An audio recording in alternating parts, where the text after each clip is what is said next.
तुम्ही पाहत आहे निपाणी न्यूज चौफेर घडामोडी। 1,21,000 रुपये मानाची दहीहंडी भगतसिंग तालीम संकेश्वर यांनी फोडून बक्षीस पटकावलं। निपाणी येथे श्रीकृष्ण जन्माष्टमी निमित्त चाटे मार्केट व्यापारी दहीहंडी मित्रमंडळातर्फे सलग 39व्या वर्षी दहीहंडी कार्यक्रमाचे आयोजन करण्यात आले होते। प्रारंभी मंडळाच्या वतीने मान्यवरांना शॉल श्रीफळ देऊन सत्कार करण्यात आला। त्यानंतर सहकार रत्न उत्तम पाटील यांच्या हस्ते भूमिपूजन संपन्न झालं। यावेळी दहीहंडीसाठी आणण्यात आलेल्या क्रेनचं पूजन समाजसेवक रत्नशास्त्री AH मोतीवाला यांच्या हस्ते करण्यात आलं। स्टेजचे पूजन युवा उद्योजक इरफान महात यांनी केलं। त्यानंतर मान्यवरांच्या हस्ते श्रीकृष्ण प्रतिमेचं पूजन करण्यात आलं। यावर्षी मंडळाने नेताजी पालकर व्यायामशाळा गडिंग्लज व भगतसिंग तालीम संकेश्वर यांना आमंत्रित केलं होतं। भगतसिंग तालीम संकेश्वर या मंडळाने प्रथम 2 वेळा सलामी देऊन दहीहंडी फोडण्याचा प्रयत्न केला।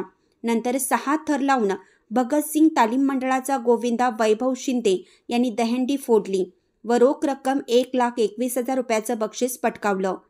सहकार रत्न उत्तम पाटील यांच्या हस्ते संकेश्वरच्या भगतसिंग तालीम मंडळाला 1,21,000 रुपये व चषक देऊन गौरवण्यात आले।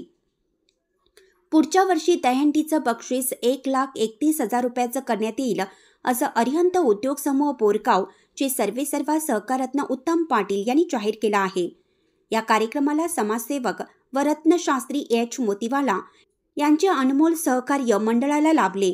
कार्यक्रम यशस्वी करण्यासाठी मंडळाचे अध्यक्ष सुजय सरकार देसाई, उपाध्यक्ष अतुल शिंदे, खजिनदार अल्ताफ हाजू खान, अनिल फुटाणकर, पांडुरंग भुई, विनायक वडे, ओमकार शिंदे, विशाल घोडके, साहिल हाजू खान, सद्दाम बाडीवाले, सुनील शेलार, मिलिंद निंबाळकर, श्री कुमठेकर, पारस भुई, सिद्धार्थ फुटाणकर, चेतन चव्हाण, अक्षय अंबले, विनायक शिंदे, विनायक फुटाणकर, अमोल उपासे, साहिल बागवान, किशोर फुटाणकर, चेतन गिरी, पप्पू शिरगावे, अमोलचंद्र कुडे, युवा नेते अब्बास फरास, बापू शिरगावे, युवा नेते आकाश माने, सुमित भोपेकर, अशोक मोहिते सरकार यांचे विशेष सहकार्य लाभले। चॅनलला सबस्क्राइब केल्यामुळे बातम्या अपडेट तुमच्यापर्यंत लवकर पोहोचतील।